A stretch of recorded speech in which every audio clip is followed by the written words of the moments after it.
আসসালামু আলাইকুম। আজকে পড়ে শোনাব হুমায়ুন আহমেদ স্যারের লেখা মিসির আলি সিরিজের একটা গল্প। গল্পটার নাম সিন্দুক। মিসির আলির ঘর অন্ধকার। তিনি অন্ধকার ঘরে চেয়ারে পা তুলে বসে আছেন। চেয়ারে পা তুলে বসে থাকার বিষয়টা আমার অনুমান। অন্ধকারের কারণে তাকে দেখতে পাচ্ছি না, তবে পা তুলে জুবুধুবু ভঙ্গিতে বসে থাকা তার অভ্যাস। আমি বললাম, ঘরে মোমবাতি নেই? মিসির আলি বললেন, টেবিলে মোমবাতি বসানো আছে, এতক্ষণ চলছিল। আপনি ঘরে ঢোকার কিছুক্ষণ আগে বাতাসে নিভে গেছে। আমি বললাম, মোমবাতি জ্বালাবো নাকি অন্ধকারে বসে থাকবেন? মিসির আলি বললেন, থাকি কিছুক্ষণ অন্ধকারে, আধারের রূপ দেখি। বিশেষ কিছু নিয়ে চিন্তা করছিলেন? আপনার কি ধারণা সারাক্ষণ আমি কিছু না কিছু নিয়ে চিন্তা করি? চিন্তার দোকান খুলে বসেছি। পকেটে দিয়ে আসলে থাকলে মোমবাতি জ্বালান। একা একা অন্ধকারে বসে থাকা যায়, দুজনে অন্ধকারে বসে থাকা যায় না। কেন? দুজন হলেই মুখ দেখতে ইচ্ছা করে। আমি মোম জ্বালালাম। আমার অনুমান ঠিক হয়নি। মিসির আলি পা নামিয়ে বসে আছেন। তাকে সুখী সুখী লাগছে। বিয়েবাড়ির খাবার খাওয়ার পর পান মুখে দিয়ে একটা সিগারেট ধরালে চেহারায় যে সুখী সুখী ভাব আসে সেরকম। মিসির আলি বললেন, বিশেষ কোনো কাজে এসেছেন নাকি গল্পগুজব? গল্পগুজব। মিসির আলি বললেন, আপনি কি একটা ব্যাপার লক্ষ্য করেছেন? আমরা সবসময় বলি গল্পগুজব, শুধু গল্প বলি না। তার অর্থ হচ্ছে আমাদের গল্পে গুজব একটা বিশেষ স্থান দখল করে আছে। আমাদের গল্পের একটা অংশ থাকবে গুজব। ইংরেজিতে কিন্তু কেউ বলে না স্টোরি রিউমর, কারণ রিউমর তাদের কাছে তেমন গুরুত্বপূর্ণ না। আমি বললাম, আপনি গল্পই বলুন, গুজব বাদ থাক। কী গল্প শুনবেন? যা বলবেন তাই শুনব। আপনার ছেলেবেলার গল্প শুনি, শৈশব কথা। আপনার বাবা কি আপনার মতো ছিলেন? আমার মতো মানে? জটিল চিন্তা করা টাইপ মানুষ? আমার বাবা নিতান্তই আলাভোলা ধরনের মানুষ ছিলেন। তার প্রিয় শব্দ হলো আশ্চর্য। কোনো কারণ ছাড়াই তার বিস্মিত হওয়ার ক্ষমতা ছিল। ধরন দেব? দিন। একবার একটা প্রজাপতি দেখে কি আশ্চর্য কি আশ্চর্য বলে তার পেছনে পেছনে ছুটলেন। তিনি শুধু যে একা ছুটলেন তা না, আমাকেও ছুটতে বাধ্য করলেন। প্রজাপতির একটা ডানা ছিঁড়ে গিয়েছিল, বেচারা এক ডানায় ভর করে উঠছিল। আমি বললাম, আশ্চর্য হবার মতোই তো ঘটনা। তা বলতে পারেন, তবে দিনের পর দিন এই ঘটনার পেছনে সময় নষ্ট করা কি ঠিক? তার প্রধান কাজ তখন হয়ে দাঁড়ালো প্রজাপতি ধরে ধরে একটা ডানা ছিঁড়ে দেখা সে এক ডানায় উঠতে পারে কিনা। শুধু প্রজাপতি না, তিনি ফড়িং ধরেও ডানা ছিঁড়ে দেখতেন উঠতে পারে কিনা। বাবার এই কাজগুলি আমার একেবারেই পছন্দ হতো না। কৌতূহল মেটানোর জন্য তুচ্ছ পতঙ্গকে কষ্ট দেওয়ার কোনো মানে হয় না। আপনার বাবার পেশা কী ছিল? উনি মাদ্রাসার শিক্ষক ছিলেন, উলাপাস শিক্ষক। যদিও আমাকে তিনি মাদ্রাসায় পড়তে দেননি। তিনি লম্বা জুব্বা পরতেন, জুব্বার রং সবুজ, কারণ নবীজি সবুজ রঙের জুব্বা পরতেন। বাবার ঝোঁক ছিল সত্য কথা বলার দিকে। তার একটাই উপদেশ ছিল, সত্যি কথা বলতে হবে। তাকে খুব অল্প বয়সে সত্যি বিষয়ে আটকে ফেলেছিলাম। শুনবেন সেই গল্প? বলুন শুনি। আমি তখন ক্লাস 7-এ পড়ি। বাবা মাগরিবের নামাজ শেষ করে জায়নামাজে বসে আছেন। এশার নামাজ শেষ করে তিনি উঠবেন, এই তার নিয়ম। 2 নামাজের মাঝখানের সময় তিনি তসবি টানতেন, তবে সাধারণ কথাবার্তাও বলতেন। সেদিন ইশারায় আমাকে জায়নামাজের এক পাশে বসতে বললেন। আমি বসলাম। তিনি আমার মাথায় হাত রেখে কিছু দোয়া দুরুদ পড়ে যথারীতি বললেন, বাবা সত্যি কথা বলতে হবে, সব সময় সত্যি। আমি বললাম, আচ্ছা বাবা, মনে করো তুমি একটা নৌকায় বসে আছো, নদীর ঘাটে নৌকা বাঁধা। তখন একটা মেয়ে দৌড়ে এসে তোমার নৌকার পাটাতনে লুকিয়ে পড়ল। তাকে কিছু দুষ্টু লোক তাড়া করেছে। মেয়েটি লুকানোর কিছুক্ষণ পর ডাকাত দল এসে পড়ল। তারা তোমাকে বলল, একটা মেয়ে আমরা খুঁজছি, তাকে কোন দিকে যেতে দেখেছেন। তার উত্তরে তুমি কি সত্যি কথা বলবে? বাবা কিছু সময় হতাশ চোখে আমার দিকে তাকিয়ে বললেন, দুষ্টু তর্ক ভালো না বাবা। মোমবাতি আবার বাতাসে নিভে গেছে। মিছির আলি বাতি জ্বালালেন। আমি বললাম, আপনার তর্কবিদ্যার সেটাই কি শুরু? মিছির আলি বললেন, শুরুটা বাবা করে দিয়েছিলেন, তবে তর্কবিদ্যা না, তার ছিল চিন্তাবিদ্যা। চিন্তা বা লজিক নির্ভর অনুমানবিদ্যা। বলুন শুনি। মিছির আলি বললেন, বাবার আমার প্রতি বিশেষ দুর্বলতা ছিল। 2 বছর বয়সে আমার মা মারা গেছেন। মার স্নেহ পায়নি, এ নিয়ে তার মনে কষ্ট ছিল। তিনি আমাকে আনন্দ দেওয়ার জন্য নানান খেলা খেলতেন। প্রধান খেলা ছিল টিনের কৌটায় কিছু মার্বেল ঢুকিয়ে ঝাঁকানো। ঝাঁকানোর পরে বলতেন, বাবা বলো তো মার্বেল কয়টা? বলতে পারলে লজেন্স। আমি যে কোনো একটা সংখ্যা বলতাম। কৌটা খুলে দেখা যেত সংখ্যাটা ঠিক হয়নি। বাবা বলতেন, যা মনে আসে তাই হুট করে বলবা না, চিন্তা করে অনুমানে যাবা। যদি একটা মার্বেল থাকে সেই মার্বেল টিনের গায়ে শব্দ করবে। 2টা মার্বেল থাকলে টিনের গায়ে শব্দ হবে, আবার মার্বেলে মার্বেলে ঠুকাঠুকি হয়ে আরেক ধরনের শব্দ হবে। 3টে মার্বেল থাকলে 3 রকমের শব্দ। মূল বিষয় হলো শব্দ নিয়ে চিন্তা। মানুষ এবং পশুর মধ্যে একটাই প্রভেদ, মানুষ চিন্তা করতে পারে, পশু পারে না। আমি বললাম, বাবা পশুও হয়তো চিন্তা করতে পারে, মুখে বলতে পারে না। বাবা দীর্ঘ নিঃশ্বাস ফেললেন। আমার কারণে তাকে অনেকবার দীর্ঘ নিঃশ্বাস ফেলতে হয়েছে। সেই দীর্ঘ নিঃশ্বাসে পুত্রের ভবিষ্যৎ চিন্তায় হতাশার চিহ্ন ছিল। বাবার কথা বাদ থাক, আপনি এসেছেন আমার যে কোনো একটা অমীমাংসিত রহস্যের গল্প শুনতে, তেমন একটা গল্প বলি। আমি বললাম, আপনার বাবার গল্প শুনতে ভাল লাগছে, বাবার গল্পই বলুন। মার্বেলের শব্দ নিয়ে তার খেলাটা তো শুনতে খুবই ভালো লাগলো। কোনো বাবা তার সন্তানকে নিয়ে এ ধরনের কোনো খেলা খেলেন বলে মনে হয় না। মিসির আলি বললেন, অমীমাংসিত রহস্যটা বাবার সিন্দুক নিয়ে, সেই অর্থে এটা হবে বাবারই গল্প। শুরু করি? করুন। বাবার একটা সিন্দুক ছিল, বিশাল সিন্দুক, লোহা কাঠের তৈরি। লোহা কাঠ কি বস্তু আমি জানি না। বাবা বলতেন, লোহা কাঠ হচ্ছে সেই কাঠ যেখানে লোহার পেরেক ঢুকে না। আমার নিজের ধারণা সিন্দুকটা ছিল সৃজন করা বার্মাটিকের। সিন্দুকের গায়ে পিতলের লতাপাতার নকশা ছিল। সিন্দুকের চাবি ছিল 2টা। একটা চাবি প্রায় 8 ফুট লম্বা। 2টা চাবি রূপার তৈরি। চাবি 2টা সবসময় বাবার কোমরের ঘুঞ্চির সঙ্গে বাঁধা থাকতো। গোসলের সময় তিনি চাবি খুলতেন না। শৈশবে আমি ভাবতাম সিন্দুকে সোনার থালা বাসন আছে, কারণ প্রায়ই গল্প শুনতাম নদীতে সোনার থালা বাসন ভেসে উঠেছে। আর্কিমিডিসের সূত্রে পানিতে সোনার থালা বাসন ভেসে ওঠার কথা না, তবে শৈশব সব রকম সূত্র থেকে মুক্ত। সিন্দুক প্রসঙ্গে যাই। সিন্দুকের ওপর শীতল পাটি পাতা থাকতো। বাবা সেখানে ঘুমাতেন। তিনি কোনো বালিশ ব্যবহার করতেন না, ডান হাতের তালুতে মাথা রেখে ঘুমাতেন। খুব ছোটবেলায় আমিও বাবার সঙ্গে ঘুমাতাম। একটু বড় হওয়ার পর বিছানায় চলে আসি, কারণ দুজনে চাপাচাপি হতো। বাবা রাতে খুব যে ঘুমাতেন তা না, ইবাদত বন্দেগী করেই রাত পার করতেন। রাতে ঘরে সবসময় হারিকেন জ্বলত। বাবা অন্ধকার ভয় পেতেন। এক রাতের কথা বললেই বুঝতে পারবেন। হঠাৎ ঘুম ভেঙেছে, ঘর অন্ধকার। জানালা দিয়ে সামান্য চাঁদের আলো আসছে। বাবা আমাকে জড়িয়ে ধরে আছেন, সামান্য কাঁপছেন। আমি বললাম, বাবা কি হয়েছে? বাবা বললেন, সর্বনাশ হয়েছে রে বেটা, হারিকেন নিভে গেছে, কেরোসিন শেষ, আগে খেয়াল করি নাই। আমি বললাম, মোমবাতি তো আছে। বাবা মনে হলো জীবন ফিরে পেলেন, কাপা গলায় বললেন, মোমবাতি আছে নাকি, কোনখানে? আমি শিকায় ঝুলানো হাড়ির ভেতর থেকে বাবাকে মোমবাতি এনে দিলাম। তিনি ক্রমাগত বলতে লাগলেন, শুকুর আলহামদুলিল্লাহ, আল্লাহ পাকের অশেষ মেহেরবানি। মোমবাতি জ্বালানো হলো।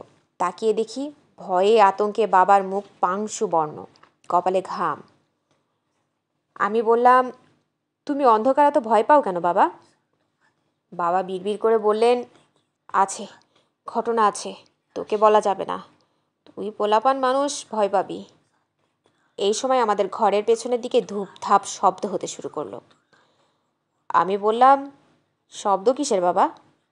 বাবা বললেন, খারাপ জিনিস হাঁটাচলা করতেছে। তিনি ক্রমাগত আয়তাল কুর্সি পরে আমার গায়ে ফু দিতে লাগলেন। আপনার বয়স তখন কত? ক্লাস 5-এ পড়ি, 9-10 বছর বয়স হবে। ঘটনাটা মন দিয়ে শুনুন। বাবা আমাকে জড়িয়ে ধরে ভয়ে থরথর করে কাঁপছেন। ধূপধাপ শব্দ হচ্ছে, এক নাগারে না, মাঝে মাঝে থামছে, আবার শুরু হচ্ছে। আমি বললাম, বাবা কেউ ঢেঁকিতে ধান কুটছে, ঢেঁকির শব্দ। বাবা বললেন, গাধার মতো কথা বলবি না, আমার বাড়ির পেছনে কি ঢেঁকি ঘর? আমি বললাম, শব্দ দূরে হচ্ছে, রাতের কারণে শব্দ কাছে মনে হচ্ছে। বাবা বললেন, এত রাতে কে ঢেঁকিতে পাট দিবে?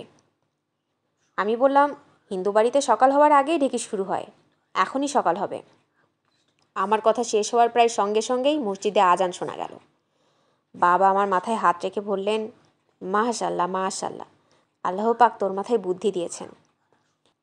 মিসির আলি হিসেবে সেটাই কি আপনার প্রথম রহস্যভেদ?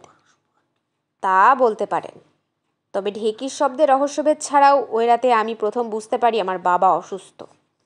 কী অসুখ জানি না, তবে তিনি যে খুবই অসুস্থ একজন মানুষ সেটা নিশ্চিতভাবে বুঝে ফেলি। এখন আমি আমার বাবার অসুখের নাম জানি।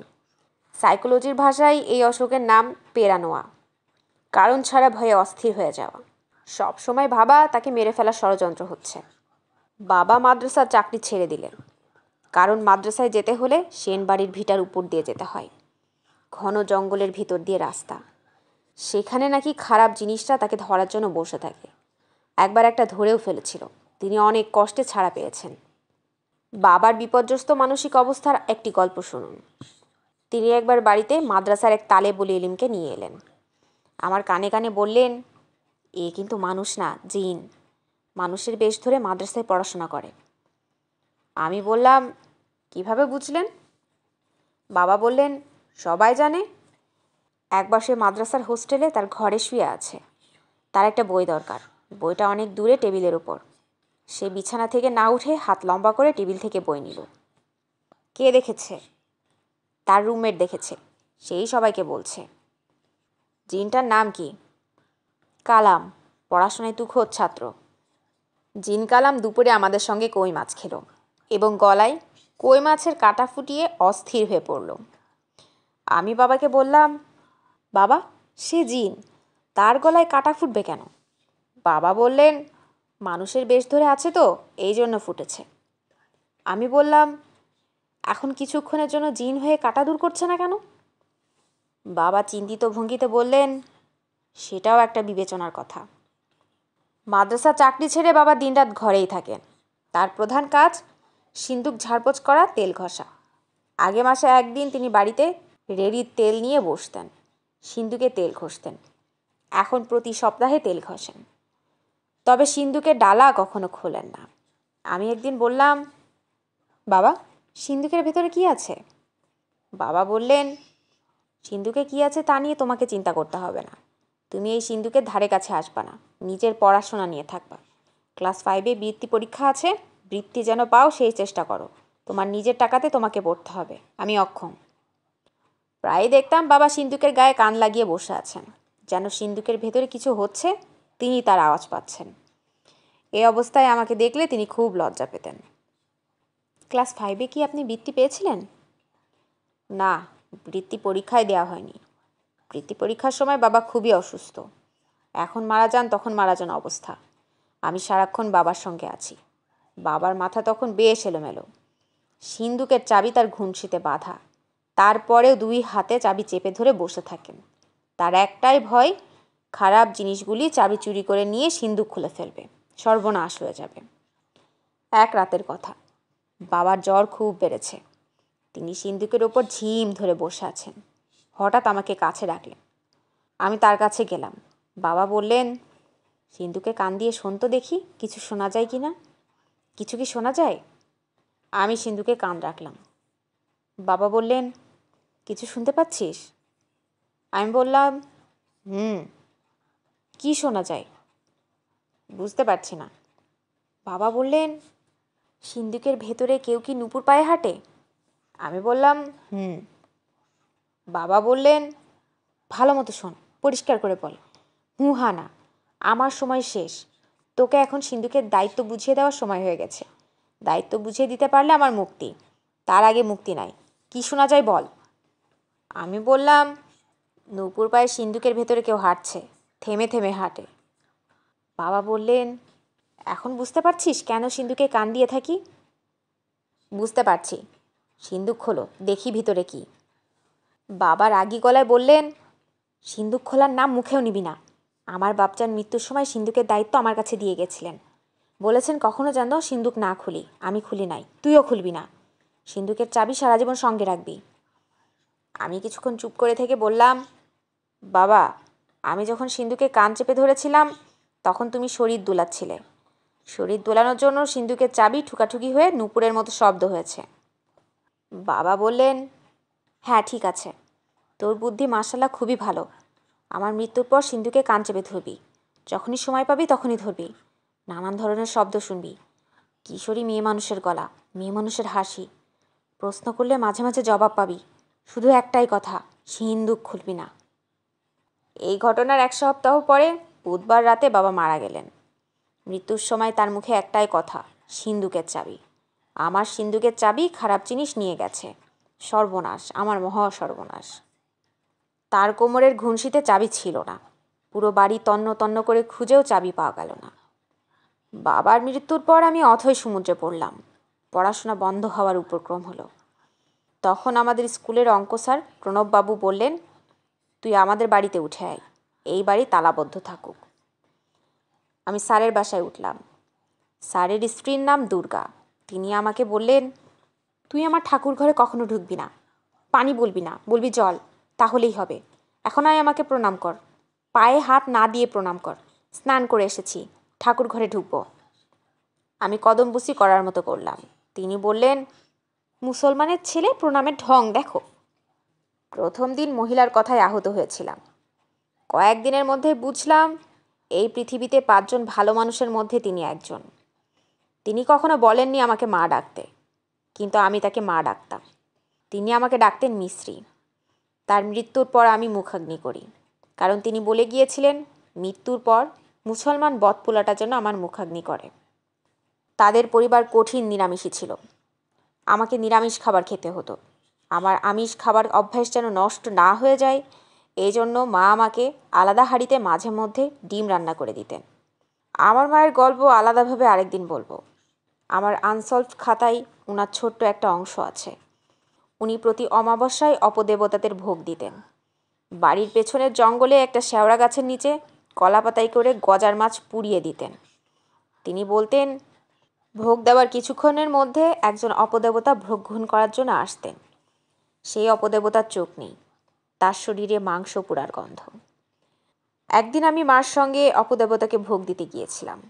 আচ্ছা, এই অংশটা বাদ, আজ বরং সিন্দুকের গল্পটা বলি।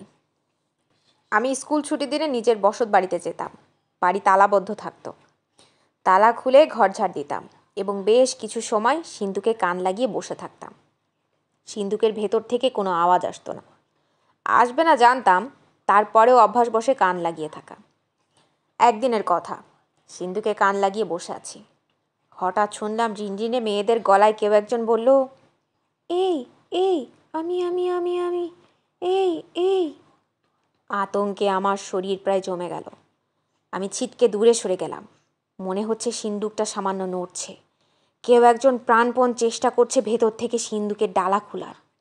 কেউ একজন বন্দী হয়ে আছে, বের হওয়ার চেষ্টা করছে। দৌড়ে প্রণব স্যারের বাড়িতে চলে গেলাম। ঘর তালাবদ্ধ করার কথাও মনে হলো না। সেদিন এতই ভয় পেয়েছিলাম যে রাতে জ্বর এসে গিয়েছিল। জ্বরের ঘরে কানের কাছে সারাক্ষণ কেউ একজন বলছিল, এই এই এই, আমি আমি আমি আমি, এই এই এই এই এই। পরের সপ্তাহ আবার গেলাম। সিন্দুকে কান লাগানো মাত্র শুনলাম, এই এই এই এই এই। আমি বললাম, আপনি কে? উত্তরে শুনলাম, আমি আমি আমি আমি। আপনার নাম কি? আমি আমি আমি আমি। সিন্দুকের ভিতরে কিভাবে ঢুকলেন? উত্তরে সেই পুরনো শব্দ, আমি আমি আমি আমি। তবে শব্দ স্পষ্ট। ইলেকট্রিসিটি চলে এসেছে। মিসির আলি ফু দিয়ে বাতি নেভালেন। তাকিয়ে দেখি মিসির আলির কপালে ঘাম। তিনি এখনো গল্পের ভেতরে আছেন, যেন চোখের সামনে সিন্দুক দেখছেন। আমি বললাম, মিসির আলি সাহেব ভাই, এটা কি কোনো অডিটরি হ্যালুসিনেশন হতে পারে? হ্যাঁ, হতে পারে। সিন্দুক নিয়ে আমার কিশোর মন প্রবল কৌতূহল থেকে ঘোর তৈরি করতে পারে, তবে ঘোর ছিল না। কিভাবে বুঝলেন ঘোর ছিল না? আমি আমার মাকে, অর্থাৎ প্রণব স্যারের স্ত্রীকে বাড়িতে এনেছিলাম। তাকে বললাম সিন্দুকে কান রাখতে, তিনি কিছু শুনেন কিনা। তিনি কান রাখলেন এবং অবাক হয়ে বললেন, বাচ্চা একটা মেয়ে বলছে আমি আমি আমি, ঘটনা কী রে? আমি বললাম, জানি না। মা বললেন, এ চাবি কই? চাবি আন, সিন্দুক খুলব। আমি বললাম, চাবি নাই, হারিয়ে গেছে চাবি। মা বললেন, আমার ধারণা সিন্ধুকে অনেক ধনরত্ন আছে। ধনরত্ন পাহারা দেওয়ার জন্য বাচ্চা কোনো মেয়েকে সিন্ধুকের ভেতরে ঢুকিয়ে তালাবদ্ধ করে দেওয়া হয়েছে। মেয়েটাকে জগ করা হয়েছে। আগেকার মানুষের বিশ্বাস ছিল জগ ধনরত্ন পাহারা দেয়। মিস্ত্রি দিয়ে সিন্ধুক খোলা দরকার, কিন্তু সেটা ঠিক হবে না। ঠিক হবে না কেন? চারিদিকে জানাজানি হবে। সিন্ধুক খুলতে হবে গোপনে। মিসির আলি সিগারেট ধরাতে ধরাতে বললেন, আমি যখন ক্লাস 8-এ পড়ি তখন সিন্ধুকের চাবির সন্ধান পাই। কিভাবে পান? নিজেই চিন্তা করে বের করি চাবিটা কোথায় থাকতে পারে। চাবি সেখানেই পাওয়া যায়। লজিকের ডিডাকশন কিভাবে করলাম আপনাকে বলি। চাবি দুইটা বাবার কোমরের ঘুঞ্চিতে বাঁধা থাকত, কাজে চাবি পড়ে যাওয়ার প্রশ্নই ওঠে না।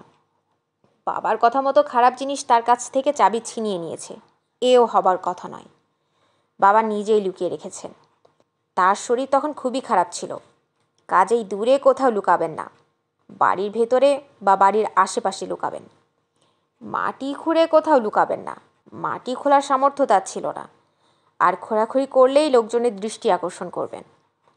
কাজেই তার চাবি লুকানোর একমাত্র জায়গা ইদারা। বাড়ির পেছনেই ইদারা। বাবা অবশ্যই ইদারার পানিতে চাবি ফেলে দিয়েছেন। আমাদের বাড়ির ইদারার চারপাশে বাঁধানো ছিল। অসুস্থ অবস্থায় বাবা ইদারার পাশে হেলান দিয়ে অনেক সময় কাটাতেন। ইদারা থেকে চাবি উদ্ধারের কাজ মোটেই জটিল হয়নি। ইদারায় বালতি বা বদনা পড়ে গেলে তা তোলার জন্য আকশি ছিল। জিনিসটা একগোছা মোটা বড়শির মতো। দড়িতে বেঁধে আকশি ফেলে নাড়াচাড়া করলেই হতো।